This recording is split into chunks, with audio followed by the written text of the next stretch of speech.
Notre deuxième une, actuellement au Cameroun, un nouveau processus de dialogue et de médiation a été mis en place par le président Paul Biya pour résoudre la crise dans le nord et le sud-ouest.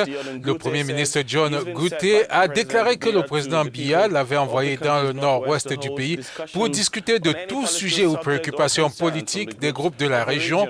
Et pour sa part, le président Biya appelle depuis 3 semaines à l'unité et à la paix sur son compte Twitter. Eh bien, Jerry, il n'existe actuellement aucun dialogue entre les séparatistes et Yaoundé. En juillet 2018, des responsables religieux des régions du Sud et du Nord-Est avaient annoncé un projet de conférence générale anglophone. Mais face à l'opposition du pouvoir, les organisateurs ont dû la repousser à 2 reprises. Depuis, des voix s'élèvent pour dénoncer le silence international qui entoure ce conflit et réclamer une mobilisation diplomatique plus forte pour pousser au dialogue. Et enfin, le Conseil de sécurité de l'ONU a tenu hier lundi sa première réunion sur la crise au Cameroun qui a porté sur la situation humanitaire. Et selon l'ONU, il y a urgence à accroître l'aide humanitaire et à financer afin d'éviter une situation hors contrôle. Regardez ce sujet. Certains États membres du Conseil de sécurité des Nations Unies ont tenu une réunion informelle lundi pour discuter de l'aggravation de la crise humanitaire dans la région anglophone du Cameroun. Un communiqué publié par le ministère camerounais des Relations extérieures a cependant nié les rapports d'une réunion du Conseil de sécurité de l'ONU sur la question. Selon le communiqué, aucune concertation de ce type n'est prévue. Le communiqué précisait en outre que cette réunion était une consultation libre entièrement hors du Conseil à l'initiative de certains membres intéressés par la situation humanitaire dans le pays. Il a par ailleurs ajouté que les résultats de cette initiative ne lieront pas le gouvernement puisque la réunion a été informelle, comme le précise la diplomatie camerounaise. Le conflit séparatiste de 2 ans a laissé 3 millions de personnes en carence alimentaire dans ce pays d'Afrique centrale. Our journalists Cedric Seosolo and Ignatius Anno there with that report. So, how different could Quelle est la spécificité de ce nouveau dialogue politique au Cameroun?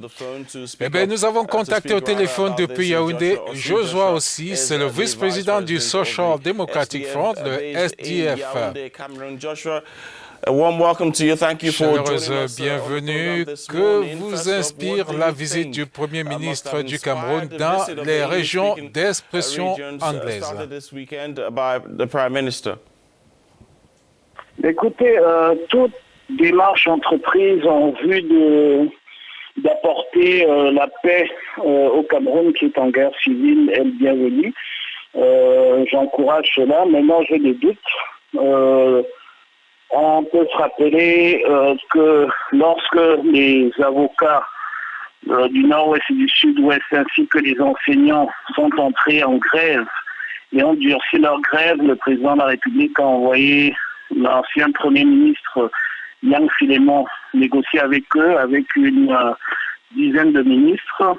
Au bout de quelques semaines de négociations, ils ont convenu de 26 points sur lesquels il devait avoir l'accord du président de la République pour arrêter la grève. Ensuite, ce qui s'est passé, c'est que ceux qui étaient à la table de négociation se sont retrouvés en prison.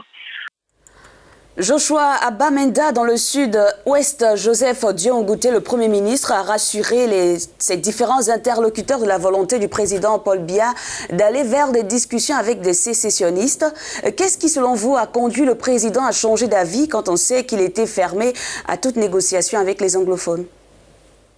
Je pense que c'est les rapports de force en place. Je pense que M. Biya avait sous-estimé la détermination des Camerounais de cette partie du Cameroun à en finir avec la marginalisation dont ils vivent. Malheureusement, ça a dû arriver au bout de 37 années de règne à la prise d'armes pour que les autres Camerounais se rendent compte de cette marginalisation-là et des difficultés dans lesquelles les Camerounais sont aujourd'hui. Et je pense que nous sommes en toute logique, c'est juste un rapport de force. Ils ont fait le constat de rapport de force et ils ont compris que s'ils continuent avec cette guerre, elle mettra encore 10 ans, premièrement. Deuxièmement, les Camerounais de plus en plus se révoltent contre cette situation-là. On a voulu faire diversion en mettant des gens en prison à gauche, à droite, mais on a décapité la tête du mouvement sécessionniste, ils sont devenus encore plus forts.